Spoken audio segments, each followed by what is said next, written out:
Smart city ಹೆಸರಲ್ಲಿ ಭಾರಿ ಅಕ್ರಮದ ಆರೋಪ ಕೇಳಿ ಬಂದಿದೆ. ಸ್ಮಾರ್ಟ್ ಹೆಲ್ತ್ ಮಷೀನ್ಗಳು ಹಾಳಾಗಿದ್ದು ಕೋಟ್ಯಾಂತರ ರೂಪಾಯಿ ಯೋಜನೆ ಹಳ್ಳ ಹಿಡಿದಿದೆ.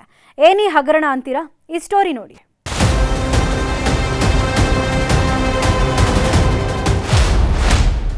ಸ್ಮಾರ್ಟ್ ಸಿಟಿ ಹೆಸರಲ್ಲಿ ಸ್ಮಾರ್ಟ್ ಅಕ್ರಮ ಆರೋಪ.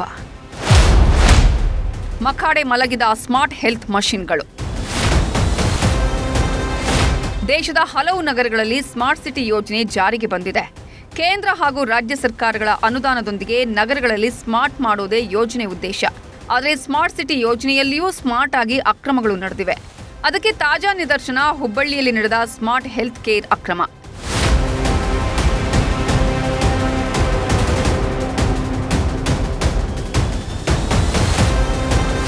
ಸ್ಮಾರ್ಟ್ ಹೆಲ್ತ್ ಮಷೀನ್ಗಳು ಮಕಾಡೆ ಮಲಗಿವೆ. ಕೋಟ್ಯಾಂತರ ರೂಪಾಯಿ ಯೋಜನೆ ಹಳ್ಳ ಹಿಡಿದಿದೆ. ಡಿಜಿಟಲೀಕರಣ ವ್ಯವಸ್ಥೆ ಕನಸಿಗೆ ಕೊಳ್ಳಿ ಇಟ್ಟಂತಾಗಿದೆ. 2019ರಲ್ಲಿ ಯೋಜನೆ ಜಾರಿಗೆ ಬಂದಿತ್ತು. ಚಿಟಗುಪ್ಪಿ ಆಸ್ಪತ್ರೆಯಲ್ಲಿ ರೂಪಿಸಿದ 3.26 ಕೋಟಿ ರೂಪಾಯಿ ವೆಚ್ಚದ ಸ್ಮಾರ್ಟ್ ಹೆಲ್ತ್ ಕೇರ್ನಲ್ಲಿ ಭಾರೀ ಅಕ್ರಮ ನಡೆದ ಆರೋಪ ಕೇಳಿಬಂದಿದೆ. ಚಿಟಗುಪ್ಪಿ ಆಸ್ಪತ್ರೆ ಮಹಾನಗರ ಪಾಲಿಕೆ ವ್ಯಾಪ್ತಿಯಲ್ಲಿದ್ದು ಸ್ಮಾರ್ಟ್ ಸಿಟಿ ಯೋಜನೆಯಡಿ ಡಿಜಿಟಲೀಕರಣ ವ್ಯವಸ್ಥೆ ಮಾಡಲಾಗಿತ್ತು. ರೋಗಿಗಳ ಎಲ್ಲಾ ಮಾಹಿತಿ ಡಿಜಿಟಲೀಕರಣ ಮಾಡೋ ವ್ಯವಸ್ಥೆ ಮಾಡಲಾಗಿತ್ತು. ಬಾರ್ಕೋಡ್ ಸ್ಕ್ಯಾನ್ ಮಾಡಿದ್ರೆ ಎಲ್ಲಾ ಮಾಹಿತಿ ಲಭ್ಯವಾಗುವ ವ್ಯವಸ್ಥೆ ಮಾಡಲಾಗಿತ್ತು. ಯಾವ ಟ್ಯಾಬ್ಲೆಟ್ ಕೊಡಬೇಕು, ಯಾವ ಸ್ಕ್ಯಾನ್ ಮಾಡಬೇಕು, ರೋಗಿಗೆ ಯಾವ ಟ್ರೀಟ್ಮೆಂಟ್ ಕೊಡಬೇಕು ಅನ್ನೋ ಮಾಹಿತಿ ಡಿಸ್ಪ್ಲೇನಲ್ಲಿ ಲಭ್ಯವಾಗಬೇಕಾಗಿತ್ತು. ಆದರೆ ಇಡೀ ಯೋಜನೆಯೇ ನೀರಲ್ಲಿ ಹೋಮ ಮಾಡಿದ ಸ್ಥಿತಿಯಲ್ಲಿದೆ. ಯಾವ ಕಂಪನಿ ಇದನ್ನು ಜಾರಿಗೊಳಿಸಿತ್ತು ಅದು ಸರಿಯಾಗಿ ನಿರ್ವಹಣೆ ಮಾಡದೇನೆ ಮತ್ತು ಈಗ ತಾನೇ ಅವ್ರು ಹೇಳಿದಾಗೆ ನಿರ್ವಹಣೆ ಮಾಡುವ ಗುತ್ತಿಗೆ ಕಂಡೀಷನ್ದಲ್ಲಿ ಅವರೇ ಡಾಟಾ ಆಪರೇಟರ್ ಕೊಡಬೇಕಾಗಿತ್ತು. ಅವ್ರು ನಮ್ಮದೇ ಆಪರೇಟರ್ಗಳನ್ನು 5 ಜನಕ್ಕೆ ಹೆಚ್ಚು ಬಳಕೆ ಮಾಡಿದರು. ಅದಕ್ಕೆ ಅಂದಾಜು ಪಾಲಿಕೆಯಿಂದ 70 ಲಕ್ಷ ರೂಪಾಯಿಗಳನ್ನು ನಾವು ವ್ಯಯನ್ನು ಮಾಡಿದ್ದೇವೆ.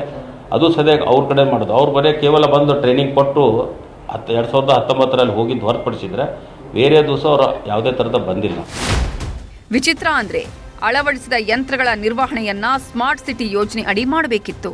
ಆದರೆ ಸ್ಮಾರ್ಟ್ ಸಿಟಿ ಸಿಬ್ಬಂದಿಯನ್ನೇ ಕೊಡದ ಪರಿಣಾಮ ಮಹಾನಗರ ಪಾಲಿಕೆಯೇ ಸಿಬ್ಬಂದಿ ನಿಯೋಜನೆ ಮಾಡಿತ್ತು. ಸಿಬ್ಬಂದಿ ಸಂಬಳಕ್ಕಾಗಿಯೇ 70 ಲಕ್ಷ ಹಣ ಖರ್ಚು ಮಾಡಿದೆ. ಸದ್ಯದ ಸ್ಥಿತಿ ನೋಡಿದಾಗ ಎಲ್ಲವೂ ಹೊಳೆಯಲ್ಲಿ ಹುಣಸೆ ಹಣ್ಣು ತುಳಿದ ಸ್ಥಿತಿ ನಿರ್ಮಾಣವಾಗಿದೆ. ಹೀಗಾಗಿ ಪಾಲಿಕೆ ಇದರ ತನಿಖೆಗೆ ಸದನ ಸಮಿತಿ ರಚಿಸಿತ್ತು. 5 ಜನರ ಸದನ ಸಮಿತಿಯಿಂದ ವರದಿ ಸಲ್ಲಿಕೆಯಾಗಿದೆ. ಸೂಕ್ತ ತನಿಖೆಗೆ ಪಾಲಿಕೆ ಸದನ ಸಮಿತಿಯನ್ನ ಸೂಚಿಸಿದೆ. ಈ ನಿಟ್ಟಿನಲ್ಲಿ ರಾಜ್ಯ ಸರ್ಕಾರಕ್ಕೂ ಪತ್ರ ಬರೆದಿರುವುದಾಗಿ ನ್ಯೂಸ್ 18ಗೆ ಮೇಯರ್ ಜ್ಯೋತಿ ಪಾಟೀಲ ಮಾಹಿತಿ ಕೊಟ್ಟಿದ್ದಾರೆ.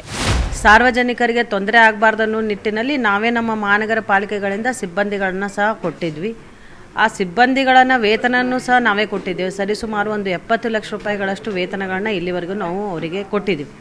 ಸದನ ಸಮಿತಿಯಿಂದ ಅಲ್ಲಿ ಒಂದು ಇನ್ಸ್ಪೆಕ್ಷನನ್ನು ಮಾಡಿ ಏನಾಗಿದೆ ಅದನ್ನು ಸರಿಯಾದ ಒಂದು ಮಾಹಿತಿಯನ್ನು ನಮಗೆ ವರದಿಯನ್ನು ಕೊಡಬೇಕಂತ ಹೇಳಿ ಮೊನ್ನೆ ತಾನೇ ಅವರು ವರದಿಯನ್ನು ನಮಗೆ ಸಲ್ಲಿಸಿದರು.